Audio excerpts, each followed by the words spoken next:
Good afternoon, everybody. A very warm welcome to all of you to the first webinar being hosted by the Public Affairs Center under the new initiative that we have launched called the Public Policy Dialogue.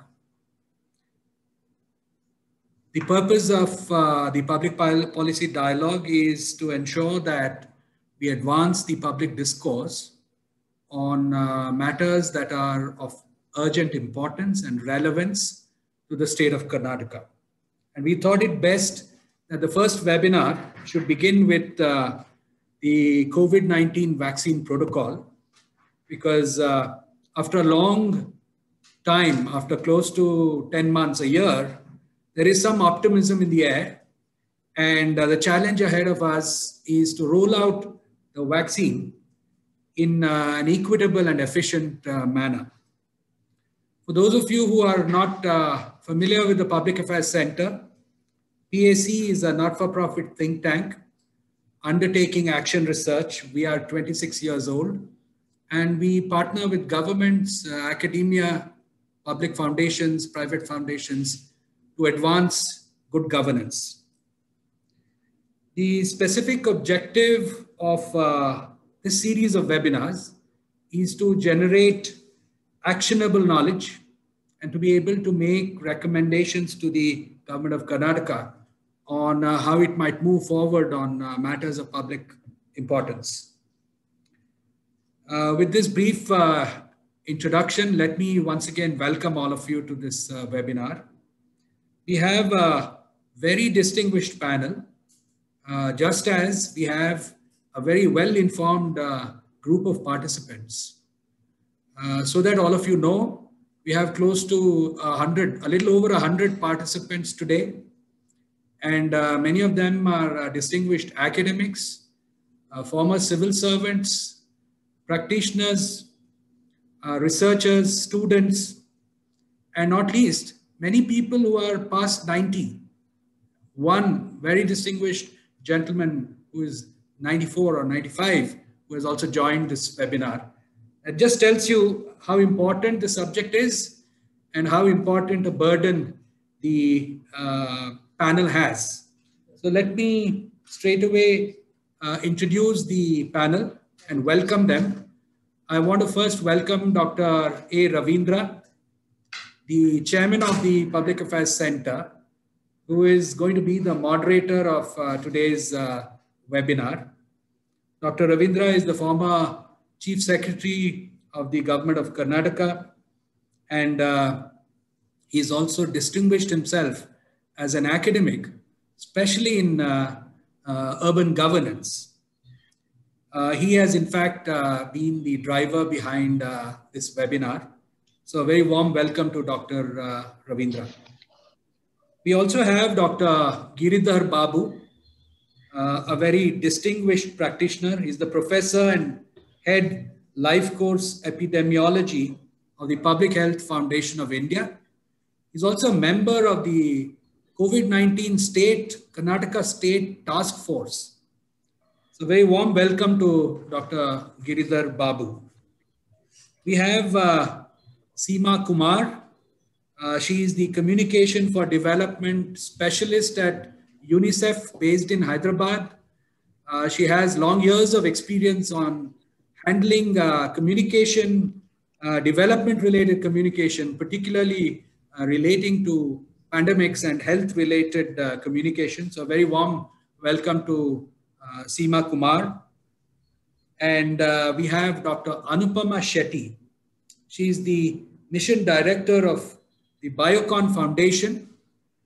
She has been in the forefront of the civil society effort and corporate social responsibility effort on leading CSR activities in the public health field. So very warm welcome to Dr. Anupama Shetty.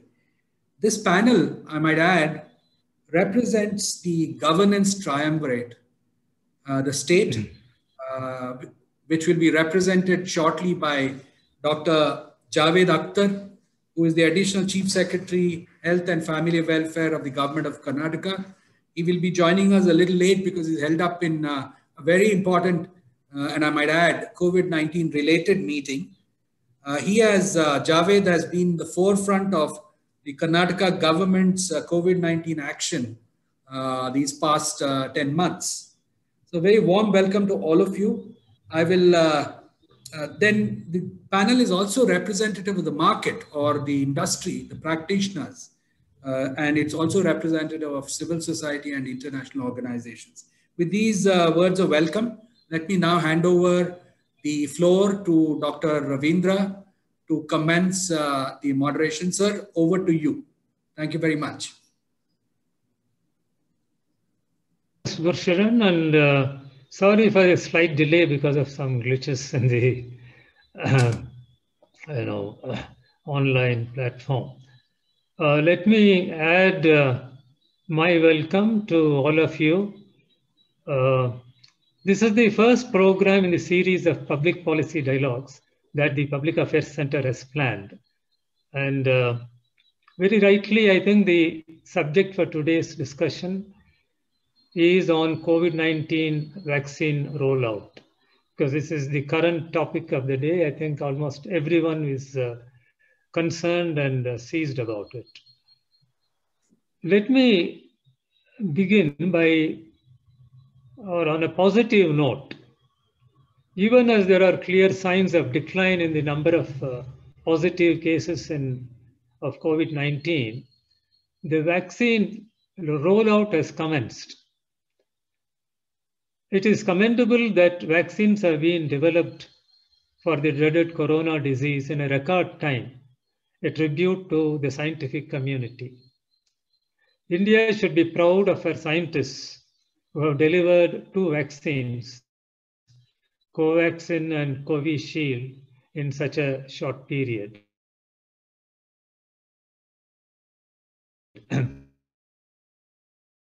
We see that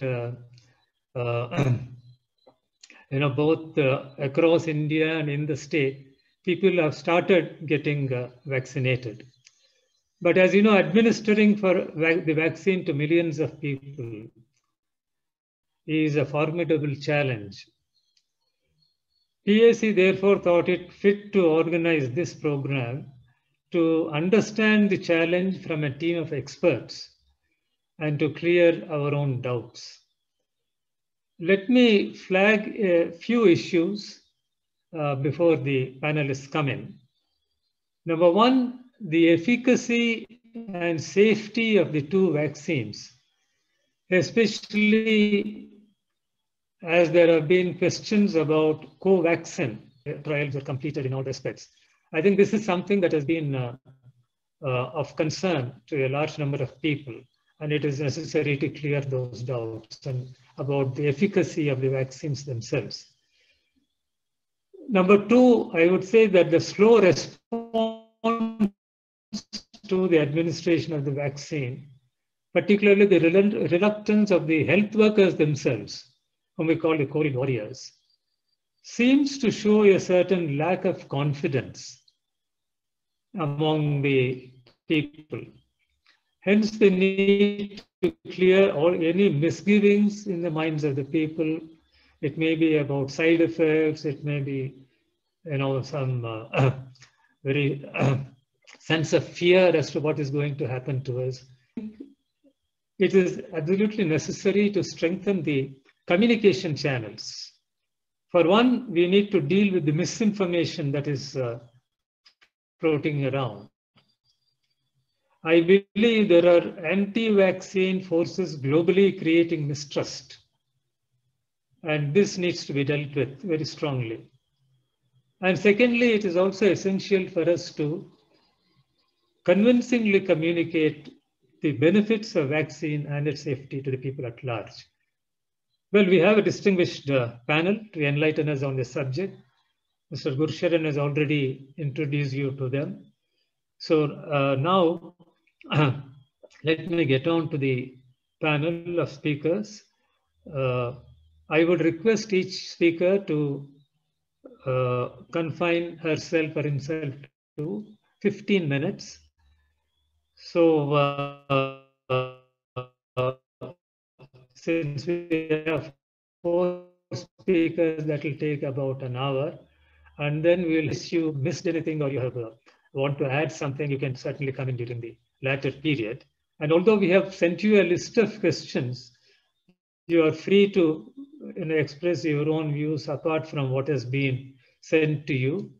You can certainly focus on other issues and incidentally try to touch on these issues also. And so that we thought from our perspective, we thought these would be relevant to the people at large. But as I said, you are free to modify them. Now, with this, we look forward to a very fruitful discussion on this very important subject.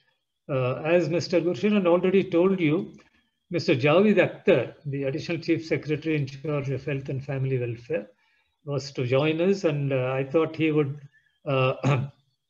start off this discussion so that he could have given us an overview of what is happening in the state. Now, he has been delayed slightly.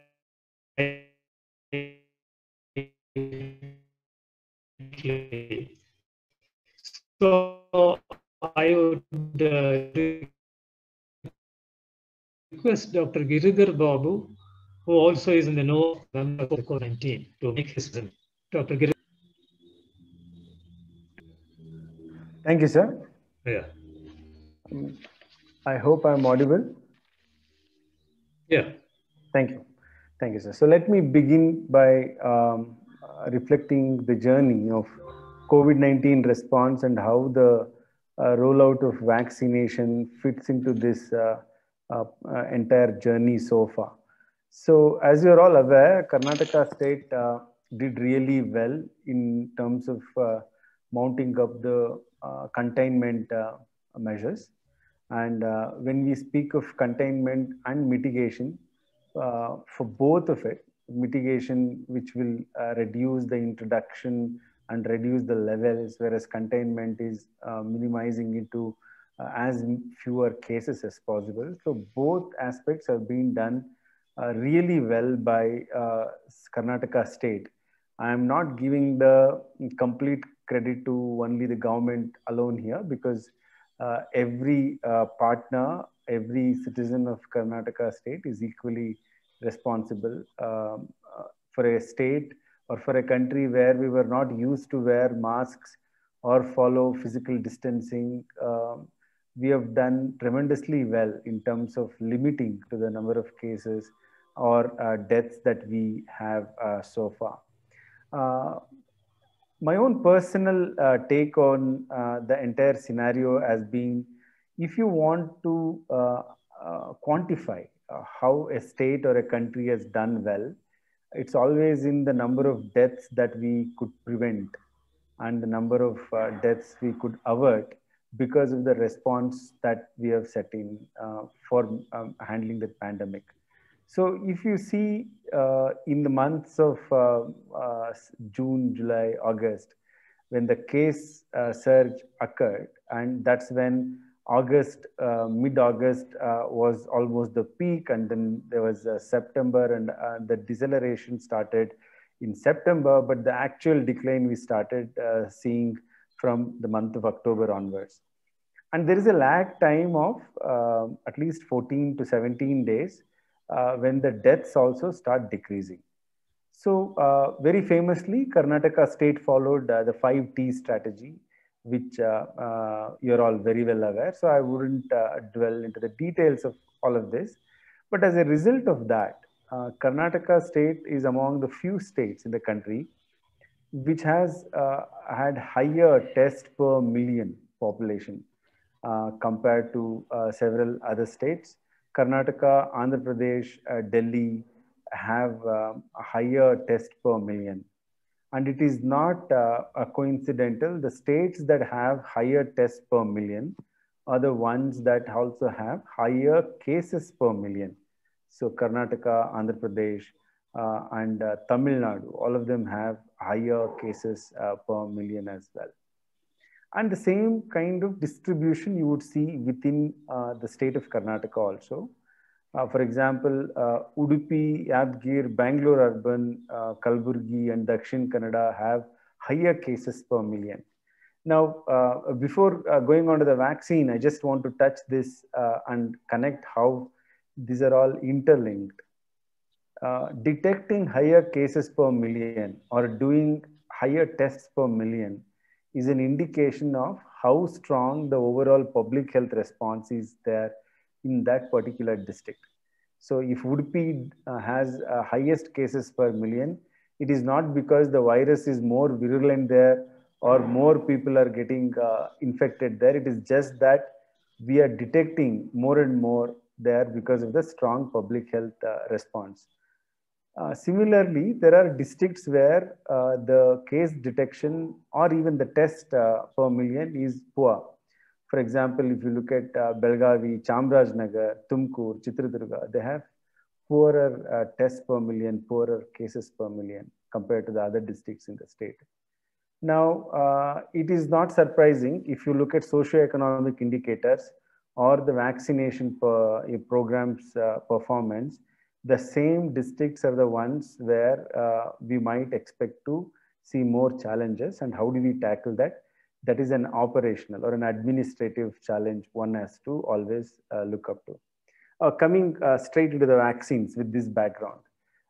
Given this background of COVID-19 situation in the state, the Karnataka state government has to be Karnataka government has to be complimented for its efforts in handling the entire COVID-19 response, including the rollout of vaccination. And I have said this on record, and I will be very happy to repeat this as many times as possible, that Karnataka is among the few states which took the expertise of the public health experts, virologists, and several other stakeholders in managing the response. Not simply for name's sake, but these committees are functional and their advice and suggestions are being used at several stages. Apart from this, there has been a greater role for using technology. And the most important, I think, is the flexibility in which the system has operated to accommodate all the requests made by the experts, by the community and other stakeholders through the evolution of the program.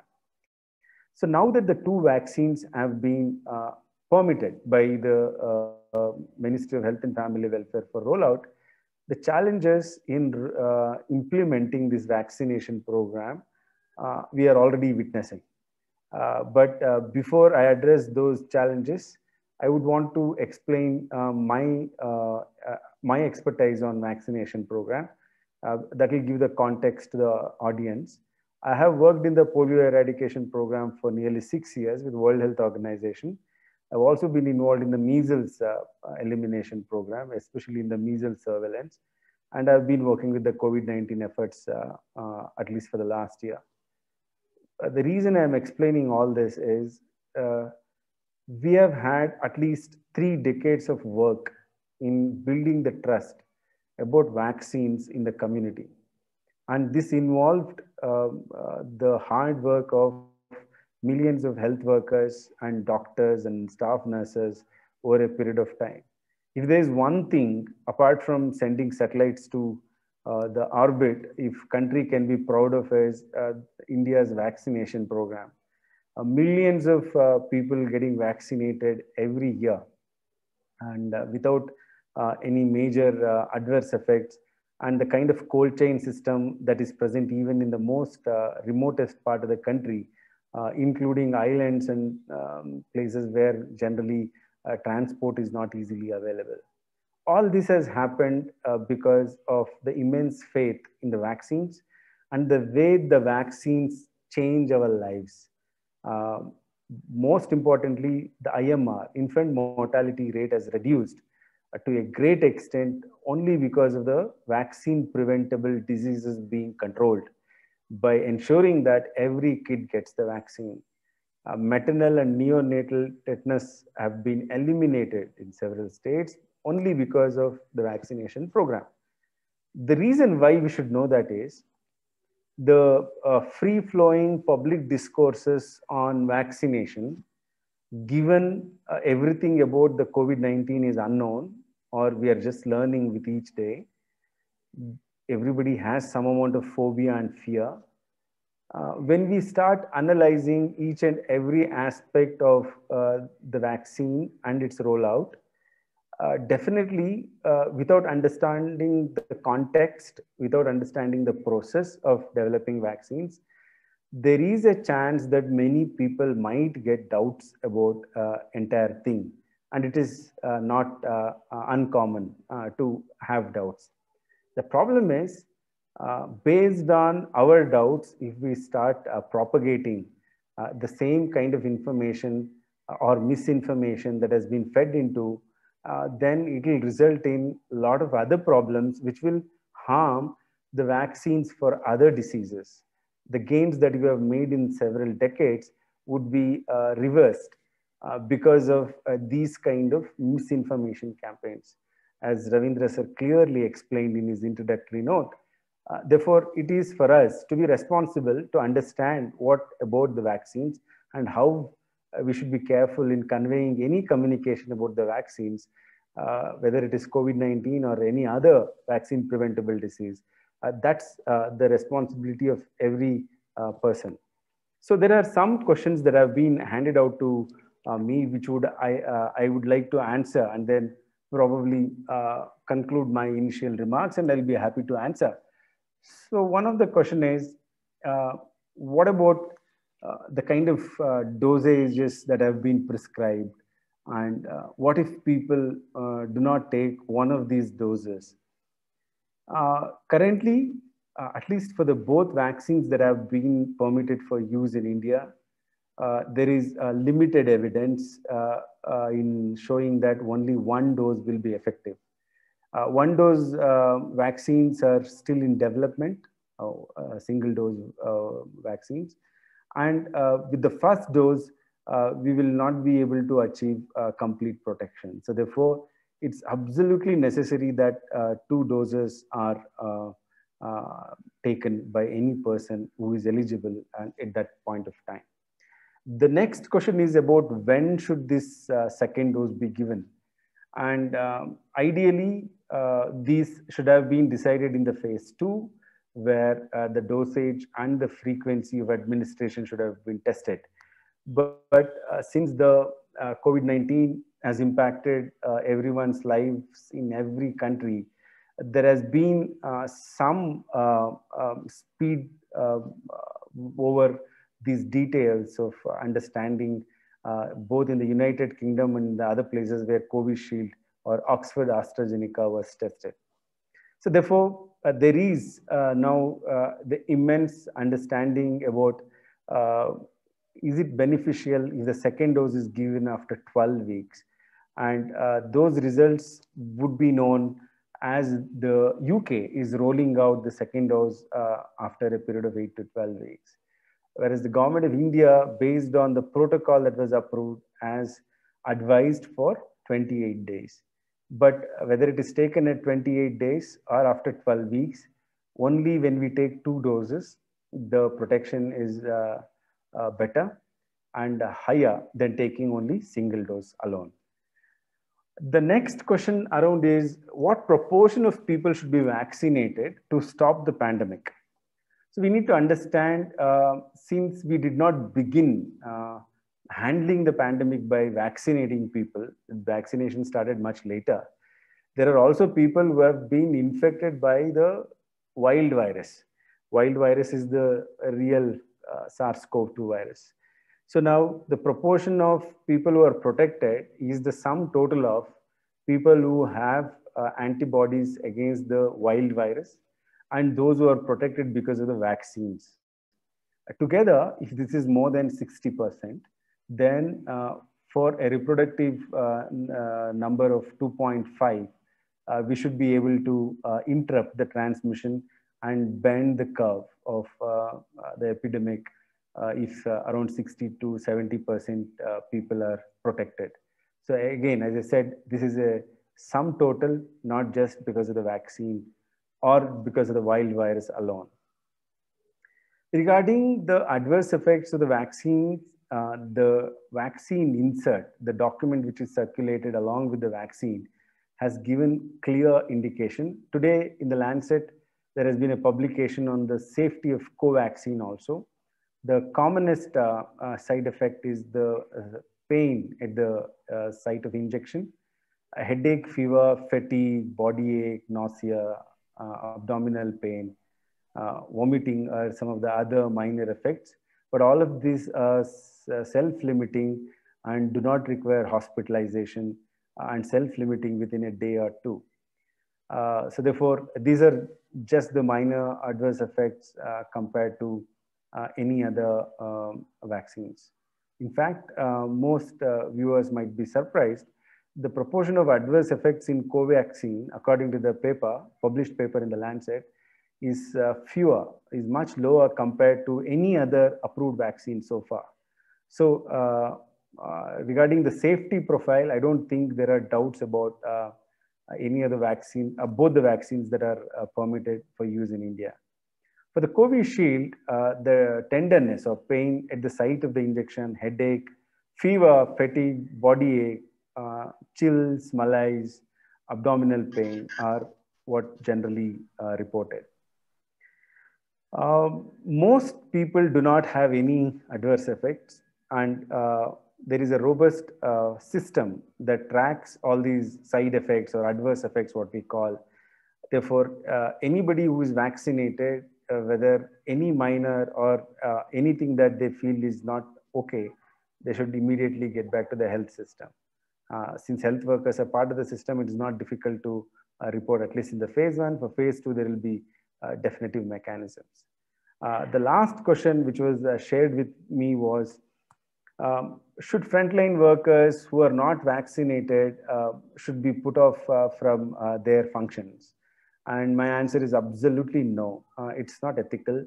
And also, it's not mandatory for anybody to take vaccine.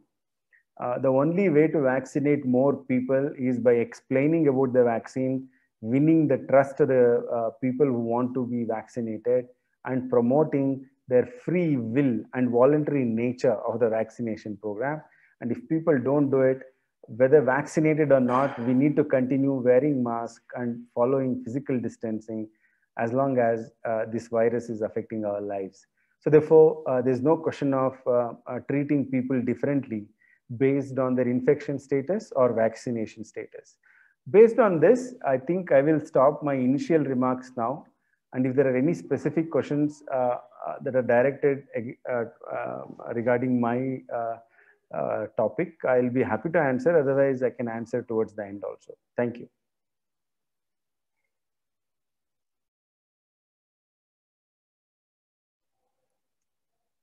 So you muted, sir.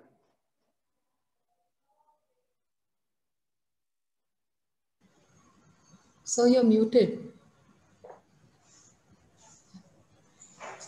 Dr. Ravindra, sir, you need to unmute your mic. Yeah. I have done that. Is Mr. Javed Akhtar here? No. Okay, then let us move on to Dr. Anupama Shetty. I would now request her to make her presentation. Thank you, sir. I'd like to thank you as well as the team at PAC, for having me on this panel, and I'm sharing this panel with some really illustrious people. So thank you so much for this opportunity. And Dr. Giridhar Babu set the context so beautifully. He started off with what had happened during the lockdown period. How was the whole strategy, in the sense envisioned, put forward by the government and executed so beautifully, at least in Karnataka, from what doctor is saying. And then now we come to COVID vaccination. And as far as I am concerned, I would like to comment from the CSR domain. And herein, one of the questions which I had been asked was, what do you see as possible collaborations by CSR, NGO, etc. for vaccine rollout? In the sense, how could the CSR or NGO partners collaborate with the government in the vaccine campaign, in the COVID vaccination campaign? So I'd like to begin by saying that the COVID vaccination campaign, and this is one of the world's largest campaigns, it's been admirably envisioned. in terms of both the strategy and also now, in terms of its execution. But we certainly feel that there are areas wherein corporates such as us and through our NGO partners, we can definitely make a difference. In fact, just last week, we were in a conversation. This was a roundtable discussion which we were having with the Office of the Principal Scientific Advisor, Dr. Vijay Raghavan. And during that roundtable discussion, the PS's office, they talked to us about how there can be a concerted and a very systemic effort. It's a collective effort by corporates in which they can collaborate with the government in certain areas, so that all our efforts are directed in a very cohesive and integrated manner. And there are 4 areas where they felt that the corporates can definitely pitch in. And one of these, and which is very evident from what Dr. Girdhar Babu had said, and also which I think, Ms. Seema would be commenting upon, is advocacy and communication. That is so very essential. I think we've been seeing enough number of reports in the papers, and we've seen it even when COVID was around, myth busting, the amount of deep fakes which are out there. And I think, vaccine hesitancy is something, which has to be addressed. Absolutely. And so how could we increase the uptake of vaccination, confidence building measures, basically? So I feel advocacy and communication is something which corporates can definitely get involved in. And as per a circular which was released also by the Ministry of Corporate Affairs, this was on Jan 13, they have said that corporates can get involved in public outreach and such awareness campaigns. So this is, it's been made very clear by the ministry that corporates can engage in this. Apart from that, through the roundtable discussion, another aspect where the corporates can also get involved is in logistics. For instance, it was mentioned that can we support the government in, say, the cold chain system. So, for example, cold storage boxes, which are either solar powered or battery operated, can there be funding of, such equipment? And the other area which is very niche, and I think, in which there are certain scientific bodies and also in which, advocacy think tank groups such as PAC can be involved, is research. This could be post-vaccination studies, and there can be something very niche such as testing, genome sequencing studies. And it could also be funding of sequencing systems. So these are some of the areas which were suggested by the Office of PSA, but I believe that during this discussion today, I'm sure that we can come up with very many other areas, and Bangalore is the land of innovation and, and technology. So I'm sure these are areas, wherein we can contribute through CSR, through our NGO partners. And the other area which was also mentioned was HR, like, for example, if we have within our, HR resources, we have experts who maybe can be artificial intelligence experts or technology experts. Can we support the government in kind? So these were broadly some of the 4 areas which were mentioned and which we feel, corporates can definitely engage in either alone or, through our NGO partners. For example, advocacy, I feel NGO partners who already have such a strong connect at the grassroots level, they're admirably suited, to be spreading the message and to be engaged in confidence building measures. This is so very essential and, timely. And apart from that, I think one of the other questions which you mentioned and which is being seen a lot, because it's this being asked by several corporates is whether companies can sponsor the vaccination of their employees. So I don't, what we have received is a clarification from the ministry that we can get involved in awareness activities as well as public outreach and perhaps even vaccination of our community. But, in terms of employees, there is, I don't think as far as current, the section 135 is that we would not be able to vaccinate our employees at the moment. Yes. So these were some of the questions which were asked. And apart from that, I feel one of the questions which was, very intriguing and I feel which I should answer is about what is the way forward? Like, right now in post-pandemic scenario, what should corporates actually be focusing upon?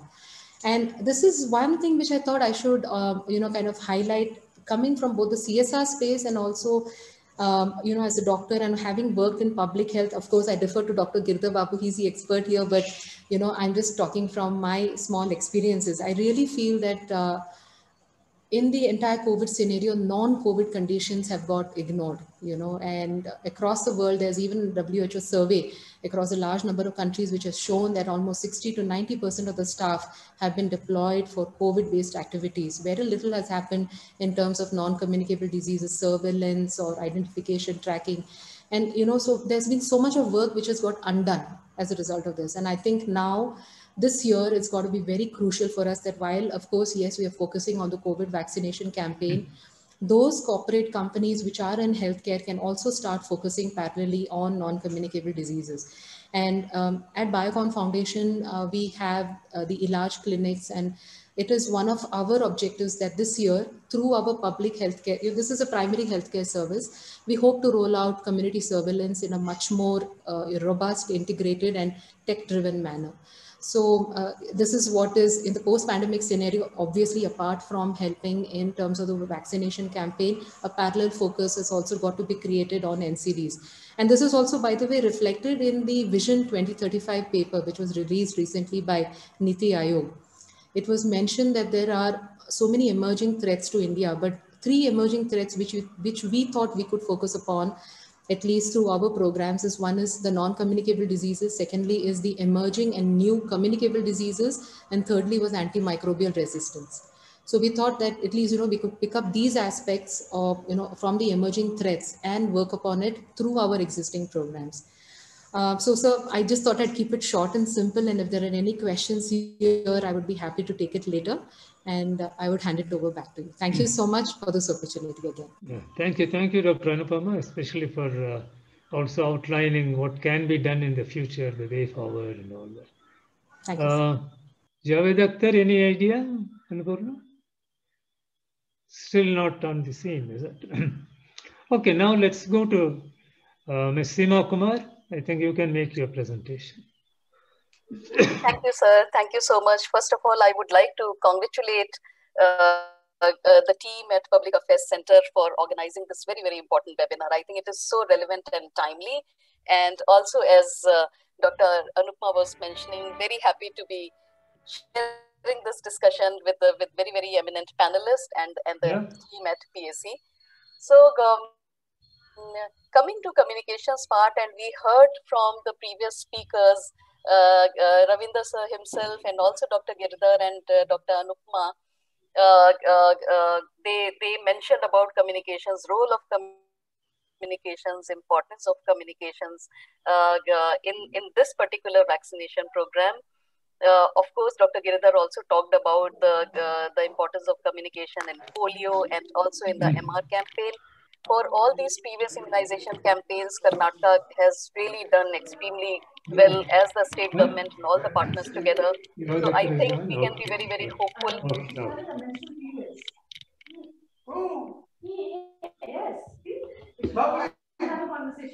So shall I continue? Yeah, please continue, no problem. Okay, sure. So I was giving the reference to other immunization campaigns and the very important role of communications, and in this particular vaccination program, which is the largest vaccination drive ever, I think the role of communication is very important. We have invested a lot in the previous, like almost one year in risk communication and community engagement, and ensuring that people are adhering to COVID appropriate behaviors, whether it is wearing mask or maintaining social distancing, hand hygiene, not going to crowded places, during the lockdown time, staying at home or maintaining isolation. So all of those behaviors have been promoted very, very well in the past. But we also sense UNICEF has been following some social listening reports, and we also sense, and all of you I'm sure would agree with me, that there has been a sense of feeling of fatigue now with all this due to COVID, and also all the expectations around the new normal which has been introduced to the citizens, hand hygiene and mask and all. And as Dr. Giridhar also mentioned, that we have not been used to using or practicing these behaviors. So now communication about COVID vaccine becomes all the more challenging for us, because we are not only trying to address in the communication strategy the general information about the COVID vaccine, like for example, who can get it, Am I eligible to get it? Where can I get it? How do I register to receive it? How many doses, at what interval, what side effects, what do I do to manage if I have any medical conditions, should I take it or not? So there are a lot of questions around the vaccine, and that of course becomes a very, very general information. But the bigger part is, which all of us are seeing around us, is the vaccine hesitancy.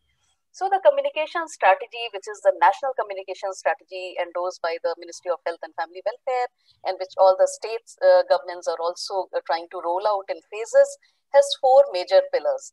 One pillar is the general information about the vaccine. Second pillar is addressing the vaccine eagerness, because why only, the people in phase 1, why only the healthcare workers and the frontliners? Why am I not entitled to receive vaccine as phase 1? So in case people are eager, how do we handle that?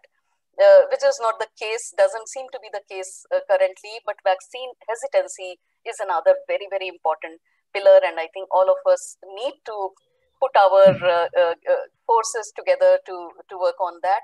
And then fourth one, which is also very challenging, is sustaining COVID appropriate behaviors, sustaining use of masks, sustaining hand hygiene, sustaining physical distancing, and seeking testing, seeking treatment in case of any possibility of getting infected.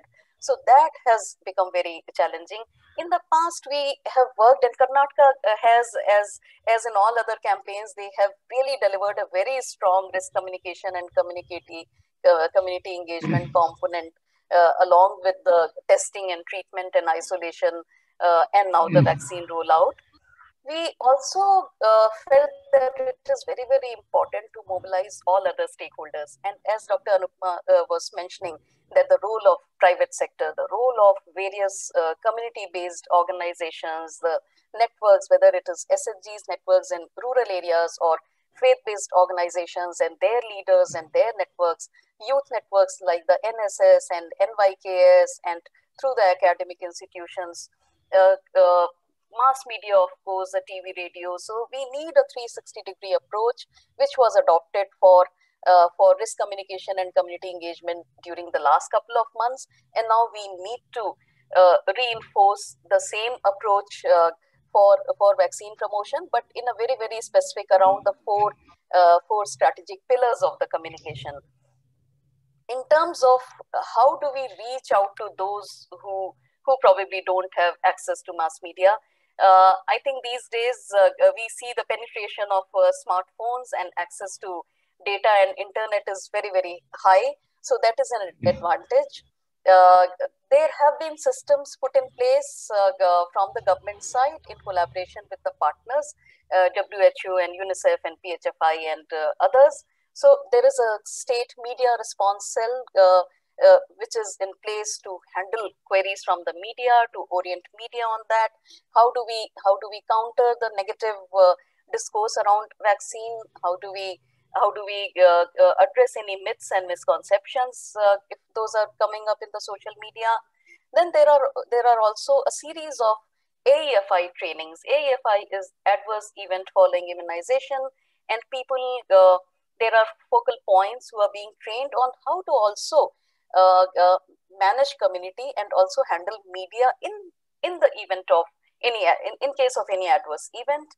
Media trainings is another important strategy which is underway, and very soon, I think in the coming week, we are going to organize media training also for Karnataka. So that is very, very critical.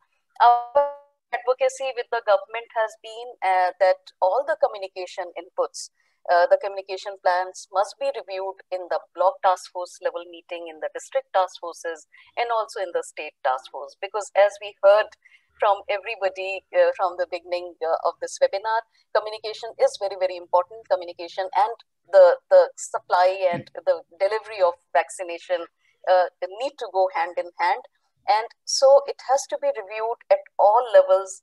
The way we review the cold chain, the way we review availability of vaccine, the way we review trainings, this also has to be reviewed. UNICEF also works with civil society alliances. So we are mobilizing our partners from the civil society and the plan is to conduct trainings of different actors from the civil society, mobilization of influencers, whether it is celebrities from the film industry or the sports personality. But I think the endorsements from the medical fraternity, and especially those who have received vaccination, is another very important and key strategy to build trust and confidence of the people. And that is where we are also working on. So those who have been vaccinated, if they can endorse and share their experience, share their factual experience through a video message, and making use of those content on social media in a very, very extensive manner, through WhatsApp groups, through Facebook, through Insta, using all the social media platforms. So that is another strategy which we are considering. As Dr. Anupma mentioned, I think paying attention to COVID-sensitive issues, whether it is nutrition, whether it is child protection issues, as UNICEF, we are also parallelly working on those, because as she mentioned, we have seen huge increase in cases related to domestic violence, cases related to child marriages, dip in the nutrition. So we have really gone back. We had made good progress, and we have really gone back significantly, and those need to be taken care of. Also sustaining all other services, so regular immunization and also demand generation for that. I think I've covered largely all the points, and hoping to cover the rest during the Q&A session. Thank you. Thank you so much. Seema, and before going to the next speaker, I just want to tell the participants that if they have any questions, they can put it in the chat box. I think we already have a few questions, but you can certainly add to them. Now I have great pleasure in inviting Mr. Javed Akhtar. He's the Additional Chief Secretary, Health and Family Welfare, Government of Karnataka, who is the flag bearer of the entire COVID-19 mission in Karnataka. I think we are very happy that he has been able to find time to join us, and certainly his presence will is a boost, and I think many questions will be answered by Mr. Javed. Mr. Javed, please. Yeah, thank you, sir, and thank you for your kind words. Sorry I have joined late because there was another meeting which prolonged. But seeing the names of the speakers, I'm sure most of the information would have been already put on the table, and I would have been left out very small things to address and reply. Sir, so this, going to the very basics. Now it is a general knowledge that India is approaching COVID vaccination in 3 phases. Actually, it is the first phase divided into 3 sub-phases or parts.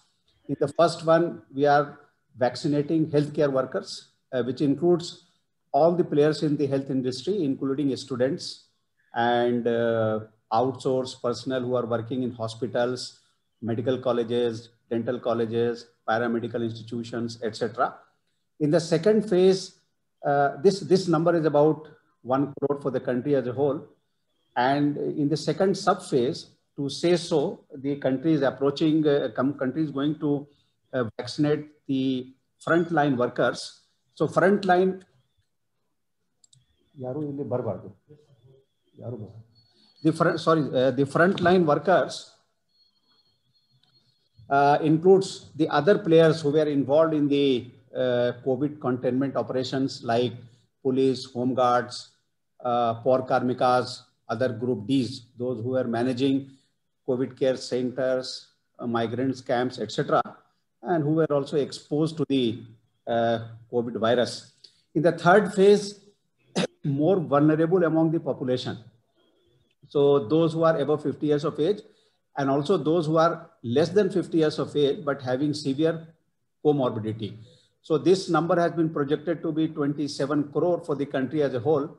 So in 3 sub-phases, it is proposed to vaccinate 1 crore, 2 crore, and 27 crore persons of the country. So this is to start with. And the preparations for COVID vaccination started about 4 months ago, quite well in advance. The cold chain was assessed, its capacity was assessed, especially vis-a-vis the fact that if we have to continue with the regular immunization program, what is the space available to store, to transport COVID vaccines, etc. And apart from that, Government of India is having an ongoing program of strengthening the cold chain that was also expedited during the process. For instance, we are having 10 walk-in coolers and 7 walk-in freezers, and Government of India decided that they will give 3 walk-in coolers more and 2 walk-in freezers more, though it may not match with the progress of the vaccination for COVID, but that is the ongoing program of strengthening of the cold chain for the country as a whole to take care of all the vaccination programs. So to cut it short, for the last 4 months, we have been preparing for this vaccination program, taking stock of the storage capacity available at different levels. As most of you might be aware, the last cold chain point in the health system in Karnataka is Primary Health Center and Urban Center, UPHCs. So we rechecked, we saw that all places, ice-line coolers are working, things are in place. What is the residual space available to store COVID vaccines? This went on, and it was found that the capacity available is more than satisfactory. So there was no issue on that. Nevertheless, certain more ice-line coolers were given by Government of India, and we also procured a few extra items. We also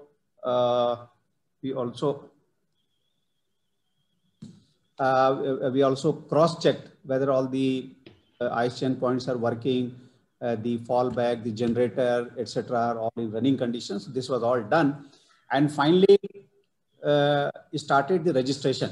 So, as you are all aware, this is all traceable. So it is registration based. So registration for the first phase, that for the healthcare workers, was done through the health institutions. So individual could not have got registered directly. There is a KPME registration. For instance, if there is one hospital which is registered on the KPME, all the healthcare workers working in that hospital were registered through that institution. And this was coordinated by the RCH officer at the district headquarters. So registration was through the institutions, and some single person dispensaries which were left out, those were addressed by the deputy commissioners / DHOs as well as the corporations in urban areas. And because they were all known to them, they were registered entities, so they were all aware. So like this registration happened. So I'm happy to share that though Karnataka has got 5% population share in the country as a whole, the figures which got registered as healthcare workers, that was 8%. Even initially it was some 10 to 12%. Then subsequently other states also expedited this process. But right now we are having more than 8 lakh healthcare workers who are registered. In the projected population of 1 crore in the country as a whole, it becomes 8%. But even if other states are able to register more, it will come down a little bit. But it will remain substantially higher than the proportion of population of Karnataka in the country as a whole. So like this, we prepared. And another thing that I would like to emphasize is that this entire vaccination program from end to end, it is being handled on a portal that is called CoWIN portal. So COVID vaccination portal. And this portal has been prepared by Government of India. It is something new. Therefore, a lot of developments are happening, even though the vaccination work is going on. And so registration was on the portal, and the system is that all the names will be registered on the portal. At the place where vaccination will take place, those have been classified as vaccination sites.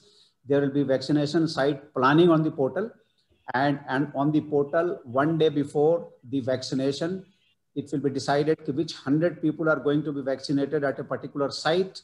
What are the teams which are going to handle this vaccination program? Please keep in mind that there are 5 persons who are required to manage one vaccination site. And 1 day before, this entire thing is generated, and that is called the creation of vaccination site. And one day before, the SMS goes to all these registered people who have been selected for vaccination the next day, so that they are able to come to the vaccination site. This is one thing. Another thing which is important is that the preparation as vaccinated site is quite sophisticated. So as soon as a person goes, his identity is verified. Then there are 3 rooms. One room is waiting room. Second room is the room where vaccination per se takes place. And post-vaccination, for monitoring any possible AEFI, there is a third room where after vaccination, a person sits for half an hour to watch if there is any untoward event post-vaccination. So this is the thing, and 5 people are involved. I think somebody must have told before I joined. So like this first phase has started, and I think even till today, we have vaccinated the largest number of healthcare workers in the country. And every day evening, there is a press conference in which it is released. So till 3 p.m., I think that more than 150,000 or 160,000 healthcare workers would have been vaccinated in Karnataka. We are yet to get the final report out of 1 million in the country. So it becomes about 15–16%. So of the country's population, vaccinated population. So this is broadly the thing. And some of the questions that have been posed to be addressed in this seminar, I would like to reply to those questions, because some of the participants wanted to know our version on that. So one is that, is the COVID vaccine approved for emergency use in clinical trials? I think somebody would have replied to this question, but as everybody is aware, this approval is given by Drug Controller General of India and Covishield, which is prepared by Serum Institute, that is AstraZeneca, Oxford University, Serum Institute. This has completed the trials, clinical trials, and it is being administered. The second, I think it is in the last phases of the field trial. This is cleared by the Drug Controller General of India. So we are getting both the vaccines, and our policy is that at one facility, we will give only one vaccine so that there is no mixing. The guidelines are that the person who takes one vaccine as the first dose has to take the same vaccine as the second dose also. Therefore, we have, for the purpose of clarity, we have divided the institutions. We started with six institutions out of 237 on the first day, where Covaxin was given, and at the remaining places, Covishield was given, and this is going on. So this is the responsibility of the Drug Controller General of India, Government of India, and we are getting the vaccines from Government of India and administering among the eligible population. This is one. Second thing is that measures undertaken to ensure availability. Availability is not at all a problem. We have got, as I have submitted earlier, we have got more than 8 lakh healthcare workers who have been registered. And I think we have got both the doses for them. We have already received more than 16 lakh vaccines. So it is not an issue. What happens that we receive these consignments at the state warehouses.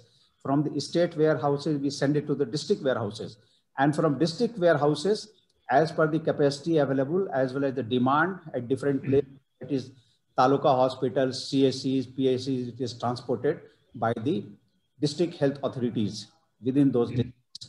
So logistics is not a problem, and we are having sufficient vans to transport vaccine. As I have stated earlier, we have got sufficient storage to store these vaccines. In fact, that capacity is far more than what is required even in the third subphase, where 27 crore will be vaccinated across the country. Then another question is a coordination between central government, state government, etc. This is what I was submitting. So this clinical trials, approval, then procurement and supply to the entry points in the states. This is being handled by the Government of India. Government of India has also got this portal prepared. Its preparation and maintenance is centrally controlled. States have been given username and passwords to do the vaccination using this portal that starts from registration till tracing, till second dose and tracing. Everything happens on this portal, CoWIN portal. And state's role starts, I mean, when the vaccine comes, from that point of view, from the point of receiving the vaccines till administering the vaccines, first dose, second dose, handling AEFI, everything is done by the state government. So there are very frequent interactions with the government of India, almost on a daily basis. At least one meeting on a daily basis between the states and the government of India. And high-level meetings also happen where Secretary Government of India or Dr. Paul, they participate. This type of meeting happens in 2 to 3 days once.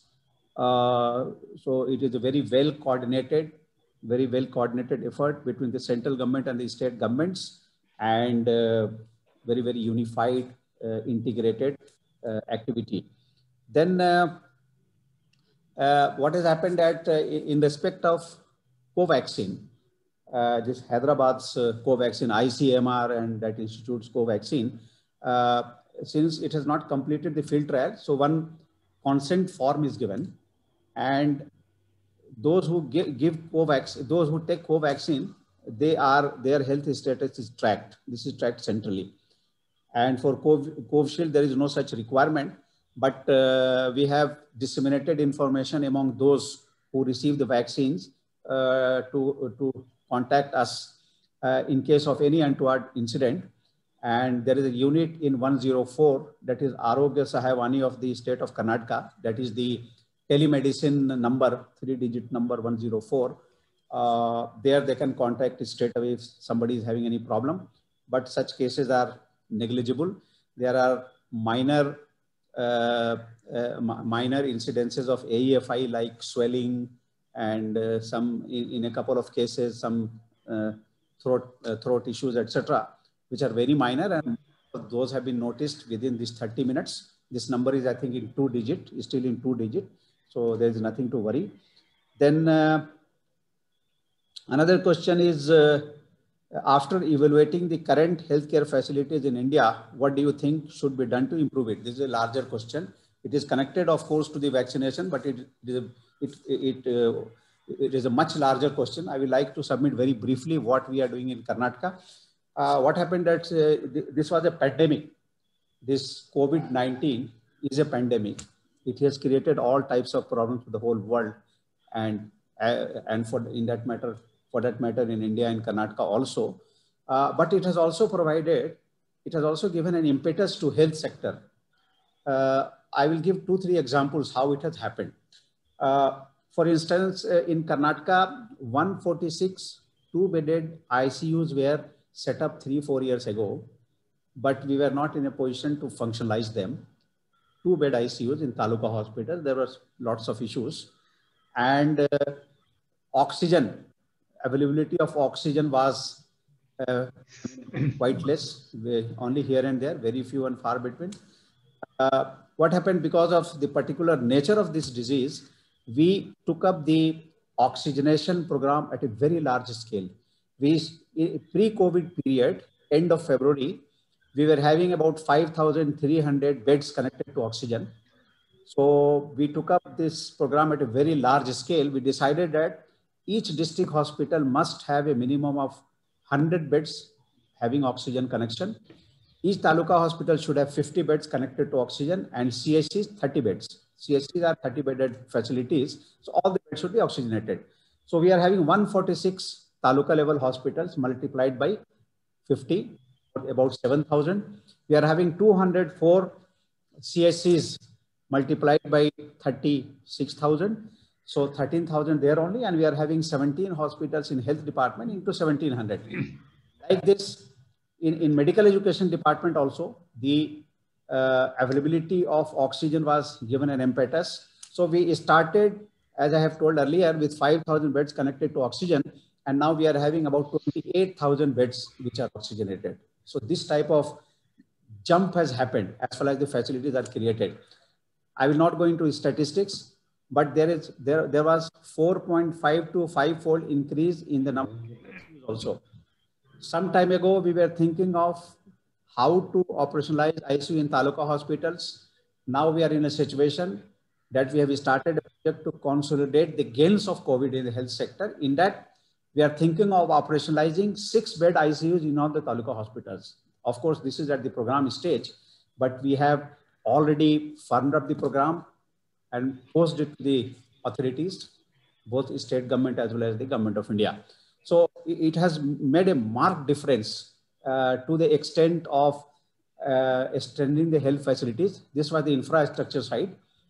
Coming back to this HR side, Karnataka issued omnibus orders. One order was all the created vacancies which are existing. Powers were given to Deputy Commissioner to fill them up on contract basis. This was one omnibus order. Apart from that, we also assessed and permitted to take additional specialists, doctors, nurses, etc. at different facilities of the state. Similarly, we also permitted the authorities to engage swab collectors, data entry operators to facilitate the testing, drawing of swab, sending it to the lab, uploading results on the website, etc. So HR side also got extended in a very large way. And we are continuing these till March. And we are also in the process of, I have constituted a committee to give us implementable recommendations to consolidate the gains of COVID-19 as far as health infrastructure and HR is concerned. So this report is almost ready. So we are moving forward in that direction. And of course, I mean, if I have to make a presentation on COVID as a health secretary, large number of people will be there who will be knowing as much as me. It has brought information about health in the population. I mean, everybody wants to know what is the disease, how disease is created, what is virus, how this virus is different than the other viruses. So entire society has become conscious of the health issues. The authorities have become conscious of the health issues. Media has become conscious. Entire population has become conscious, and there is more focus on the health issues in the country as a whole.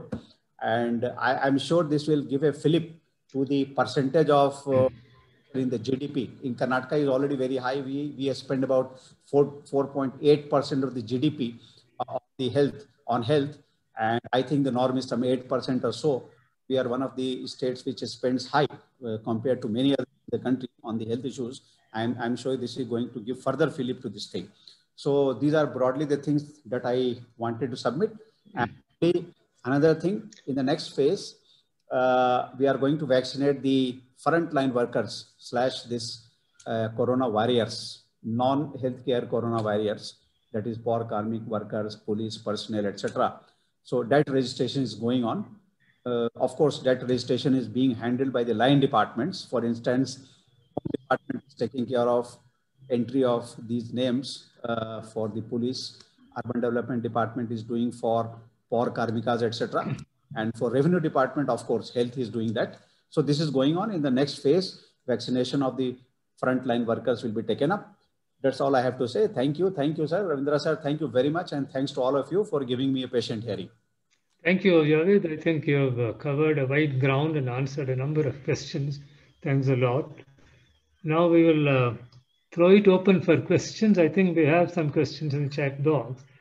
But before that, let me ask one or two questions. One, Mr. Javed, you said that, the person undergoing vaccination has to sign a consent form. I mean, in both cases, but I understand that in case of Covaxin, it is mandatory, whereas Covishield, it is not. But don't you think that this kind of a discrimination will create a lot of misgivings about Covaxin? And that is maybe one reason why many people are not coming forward. If you say, although you said that Karnataka has registered the highest number, but percentage-wise overall, not only here, all over India, there seems to be a kind of a reluctance on the people to come forward and take the vaccination, even amongst healthcare workers. After all, the first batch is about not the general public are not involved. So this may probably sow some seeds of suspicion in the minds of the people. I mean, this is one question. And the Second one is about, probably if you can also elaborate on the aftercare measures, that is after vaccination. How are you monitoring the condition of those who have undergone? Because there are a number of reports, some have got adverse effects, some have died, and so on and so forth. Is there any kind of a follow-up drill prescribed? I mean, to contact them and to find out and things like that. These are the two questions. Yes, sir. So one is that this the percentage of Covaxin that we received was less than 10%. It is a very small number. First day, it was some 3% or 4% only. And this consent form is required only for those who are taking Covaxin. This is number 6 days experience of vaccination. We have not seen anything anything else for Covaxin. I mean, both the vaccines, those who have taken these vaccines, we find them at the same footing. So we have not found any difference between the two. How it is clinically, etc., I think some of the technical persons, some of the doctors would be in a better position to reply. But we have not found, our experience is that both are good. And the response also is not different for both these. There is a general sort of skepticism about this, but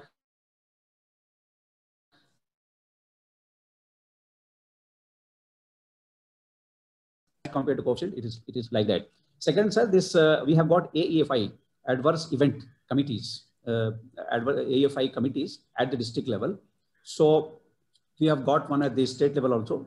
So the first case which happened, I mean, one death happened 2 days after vaccination. So postmortem was done. The details were placed before the AEFI committee of Bellary, and the AEFI committee concluded that this is not linked. This is not linked to vaccination at all, because the person, his heart was having big patches, and he was, for 10 years, he was having very high sugar, uncontrolled high sugar and high blood pressure. And he did not reveal also. Anyway, that would not have made a difference. And after taking vaccine at 12:30 on the day of launch, he worked till evening in the same hospital. He was a hospital employee. Next day was a holiday. Of course, he was at home. Next day morning, he came. Third day, that is if the date on which vaccine is taken is the first day, then third day. He came to the hospital on duty. He was a OT group D, and he went to the OT. Then after that, he went to collect the medicine, and there this heart attack happened. And these were not linked. And the AEFI finding, which happened before the postmortem, was reinforced by the postmortem report.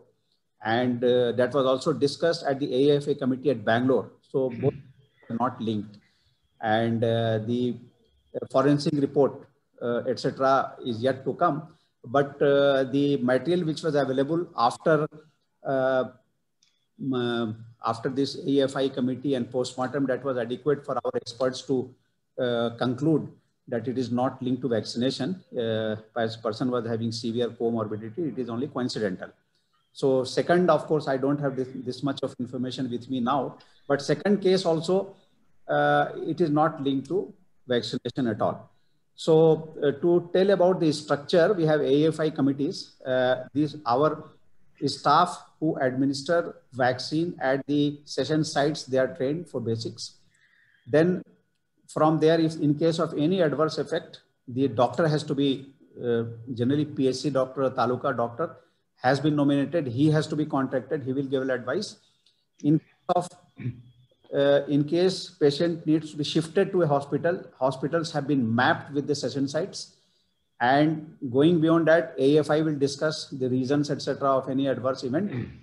And this is the arrangement put in place. And plus 104 is the number available for anyone who wants to take vaccine or who has taken vaccine to contact in case of any information or any adverse event. So this is the system that has been put in place. Thank you.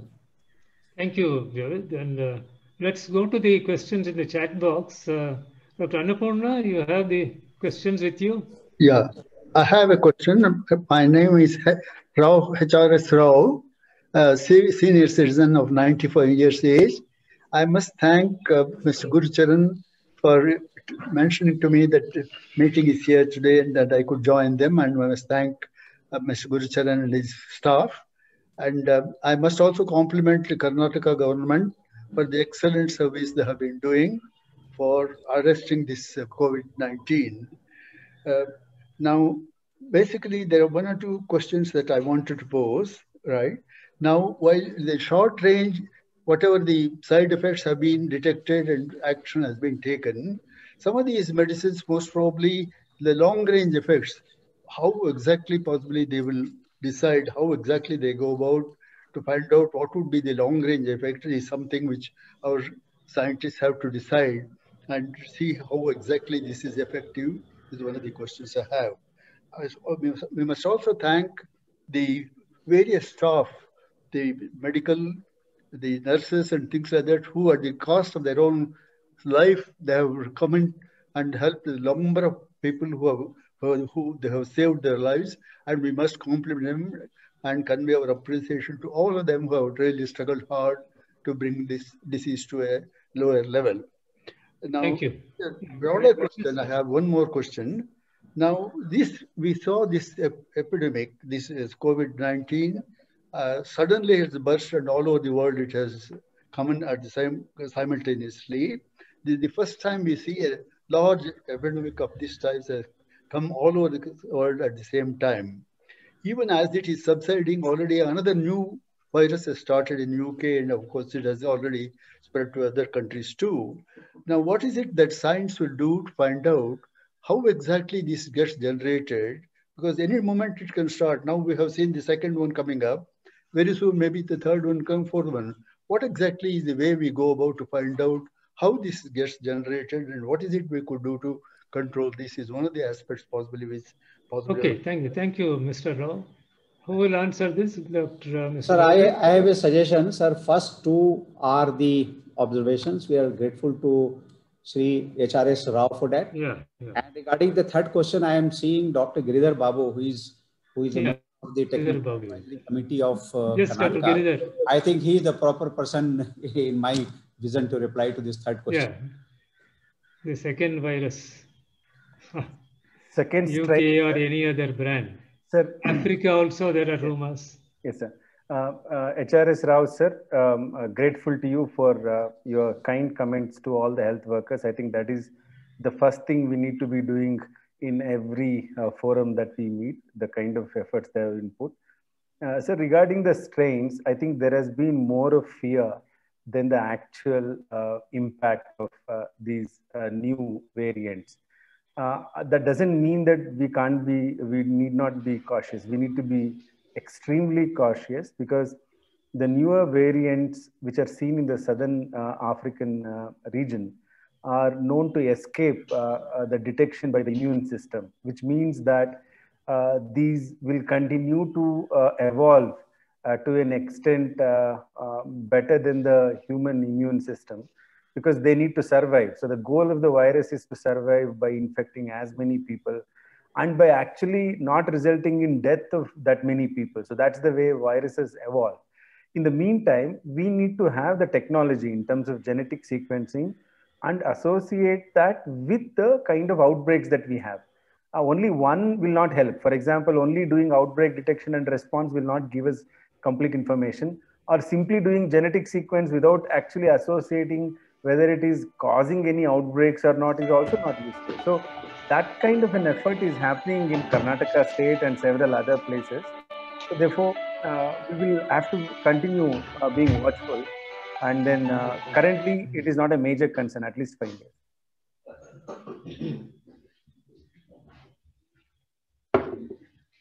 Yeah. Now let's go to the questions in the chat box. Annapurna, are you there? There are a couple of questions from the participants which I have sent in the chat box to Javed Akhtar. So Javed, I'll be grateful if you could just, one of the questions is, I'll just raise it on behalf of who has asked it. They say that while Covishield has been administered to more than 1.38 lakh people, Covaxin has been administered to just 1,774 people. Why were only medical colleges and district hospitals chosen for giving Covaxin? Javed might like to answer that. The other related question was whether there might be a wastage of Covaxin, because once you open the 20-dose vial, you have to use it within 4 hours. There seems to be a general feeling that the demand for Covaxin may not be as high as Covishield. Javed, perhaps you could address both. Yeah, I will try to reply to this question. One is that we have issued a general instruction that you open a vial only when you have sufficient number of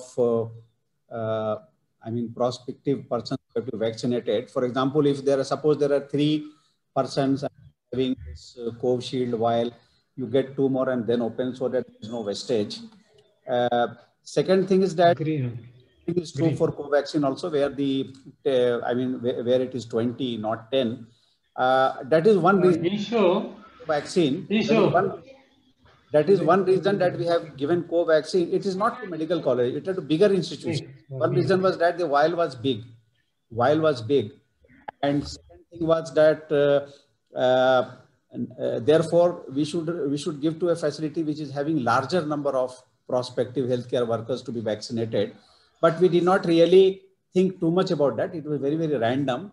Only we kept in mind that we should send to the bigger institutions so that this vial is also not misused, and the type of news which was circulating in the media, the acceptability will be better there.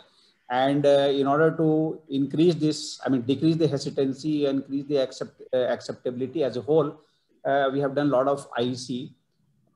For instance, all the some of the figures, some of the stars of this medical firmament, they have got themselves vaccinated. Those videos we have made and released.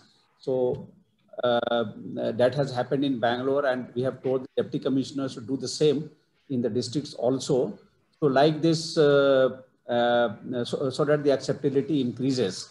So we are trying to do our best to see that people come forward to take the vaccine. The problem is that all the vaccines which are normally given, other than tetanus antitoxoid, which is given to women at the time of birth, everything is given to children. Only I think MR is given at the age of 10 and another dose at the age of 15. So we do not have anything to compare. But in adults, in people of advanced age, if that factor is taken into account and the information is disseminated among the people, you will find that this very minor adverse events which are happening, those might be lesser than many other. Forget about vaccines, some of the medicines also, because numbers are very small. Somehow this is something which is circulating. Maybe the basic main reason may be that these vaccines have been developed over a period of 10 months. It has not taken and it did not undergo for long periods of trial, field trial, etc. That might be the reason.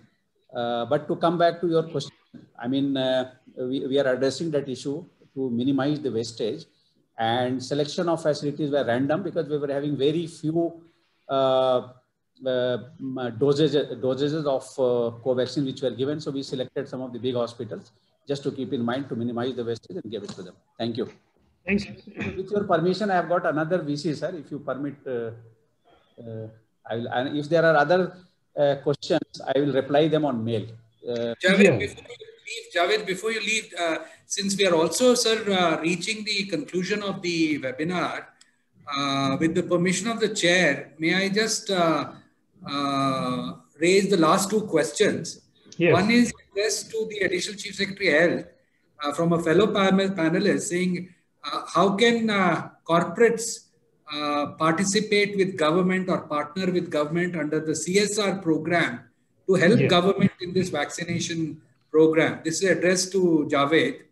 And the second question might be appropriately addressed to Dr. Giridhar Babu, where one of the participants has pointed out that in Israel, while 2 lakh people were administered the vaccine, 12,000 of them continued to test positive even after the vaccine was administered. So the question was, how long does it take before the vaccine takes effect? With these two questions, sir, with the permission of the chair, I'll close the questions. I think these will be the last two questions, and then I'll hand over to the moderator to conclude. Javed? Yes. Coming back to this first question, I mean, how we can involve the corporates, I mean, through their CSR. Right now, I mean, in terms of contribution, what I could get from your question is that in terms how they should contribute financially to this program or in kind to this program. Right now, what is happening that everything has been supplied by the Government of India. So at present, we will seek their cooperation for the program whenever that phase comes, where more than 50 years age, persons with more than 50 years of age will be vaccinated. And right now, a lot of corporates are also hospitals. I will appeal to them to involve fully, and that is already happening. Private hospitals, chain hospitals, small ones, they are coming forward, and generally they are organizing the session sites, session programs on holidays. For instance, on last Sunday, Manipal organized, and St. Philomena also organized last Sunday. Like this, we are doing it. But how to contribute financially or in kind for vaccination program per se, I will have to give a thought to it. I have not thought about it because everything was guaranteed coming to us. So we were busy in planning and delivering these vaccines. Thank you. Thank you, Javed. Thank you very much on behalf of FS Center for having participated in the webinar. Sir, I'll just give 2 minutes to Dr. Giridhar Babu on that last question. How long does it take for the vaccination to take effect and protect the potential participant? Dr. Giridhar Babu. Yeah, I think it's a very important question. Many people think taking one dose of vaccine, the first shot might be at least half as effective as taking 2 shots. That's not the way to look at individual protection. This is only at the population level. For having complete efficacy and in order to prevent the chances of getting infection from the wild virus, it is important that both the shots are taken. Now, how long we'll continue to test it positive depends on the RNA remnants also in the body, not necessarily being active infection. So they continue to test positive for a longer time, even if the vaccine is not given. In addition to that, only after the second dose, whatever the guaranteed efficacy is there, that is seen at the population level. So I would not go, and this is a Pfizer vaccine which was given in Israel, but the principles are same everywhere else. Thank you. Well, before concluding, I mean, are there any final comments by the other 2 panelists, if at all very brief for a minute? Anupama and Seema? Not really, sir. I think it was very comprehensively covered. I would just wait to hear back, of course, from Javed sir, as in when, they are ready with some kind of a plan, blueprint through which corporates can be engaged through the CSR function. That would be amazing. Thank you. That's nice. Seema? Yes, thank you so much, sir. First of all, I want to thank all the fellow panelists also for very interesting and engaging discussions and also the questions. It has been a very useful and webinar for me. Thank you. I think there are a lot of opportunities to collaborate, especially for communication. So I would like to take those forward. Thank you. Thank you. Well, let just me make a couple of concluding remarks. In the first place, let me thank all the panelists for having responded to our invitation and then made very useful contributions.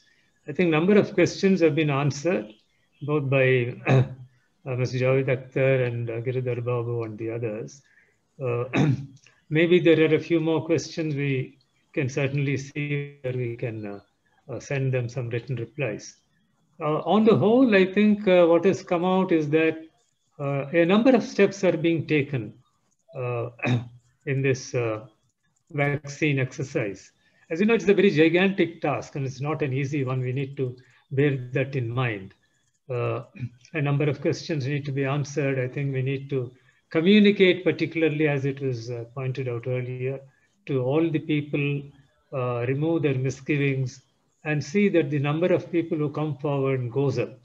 But it has also been clarified, I think, that it is not mandatory. That's what Dr. Giridhar Babu said. So that option is always there, but maybe on the safer side, if it is something that must be taken, then I think it is very important that it needs to be communicated properly. With these few remarks, let me thank everyone, all the participants and the panelists. And I do hope that the PAC will take further action in documenting whatever has been said today, and also taking it forward for further action. Thank you. Thanks a lot. Gursharan, anything more? Just one last request, sir. Everybody, please put on your videos. We'd like to take one picture for the webinar. So all of you can switch on your video for a moment so that everybody is visible on screen. And I just want to thank all the participants, the panelists, and the chairman for what was an excellent webinar from PAC and from the PAF team. Thank you all. And we look forward to more webinars like this.